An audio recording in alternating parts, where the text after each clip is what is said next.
The new 50 series laptops are here, and for some reason they're all i9s. Literally, I could not find a single 50 series laptop online or anywhere in stores that doesn't have an i9. That does mean very good performance. That also means very nice RAM and SSD packages. But the price tag is absolutely out of this world. Really makes it very unreachable for most of us gamers. And that's where I think MSI thought maybe they could give us something a little bit more affordable, something we could maybe work with. That's where the Vector comes in. It's there on a budget, high-end gaming laptop. I know that doesn't make sense at the moment, but hear me out. MSI took those high-end specs and put them in a laptop that skips out on some of the things that add to the cost of these laptops. All of the performance with none of the fluff. The real question just is, did they do a good job or not? That's what I investigated over the last 3 weeks, and we're gonna dig into it now. I did some performance tests, I did some benchmarks, I even tried to take this thing apart, but unfortunately MSI told me, please do not damage this model. This is the first one in the country, so I respected their opinions slightly. First, we'll take a look at the design choices MSI went with. And I have to say they went with a very retro look. And with retro, I don't mean old school, I mean bulky, fat, like really fat. And there is a very good reason they went with a bulky laptop design, and we'll get into that a little bit later during the video, almost arguably the most important part of this video.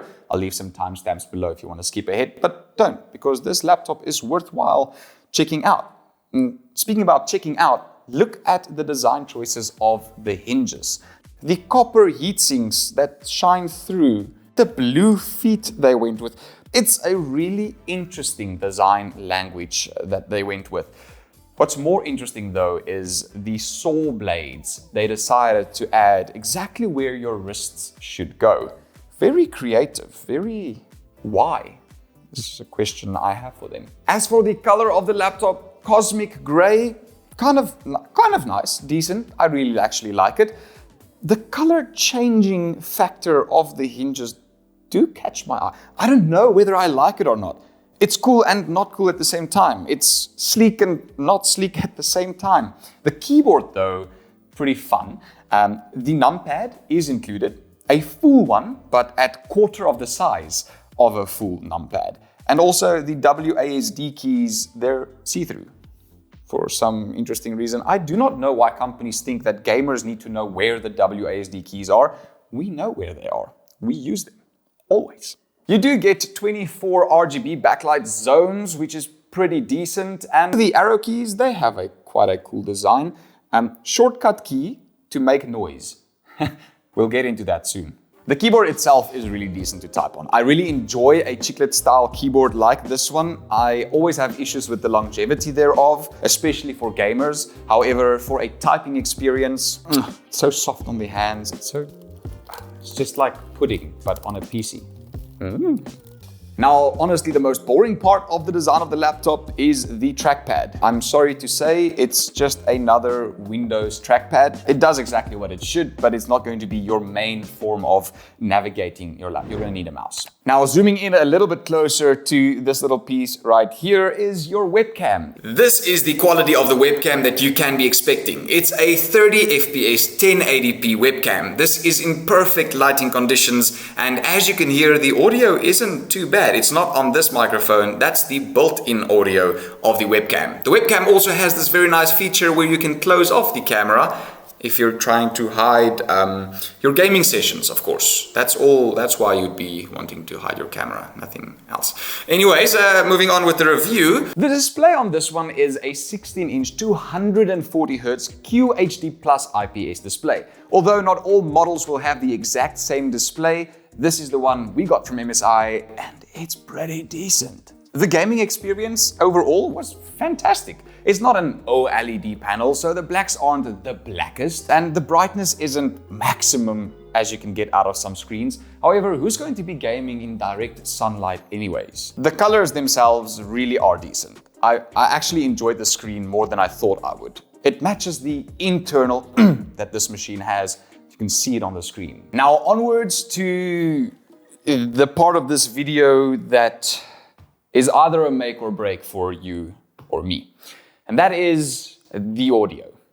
Now, I know when we speak about laptops, audio really isn't the most important thing, but I'm not speaking about the quality of the speakers in this laptop. They're not bad. I'm talking about this.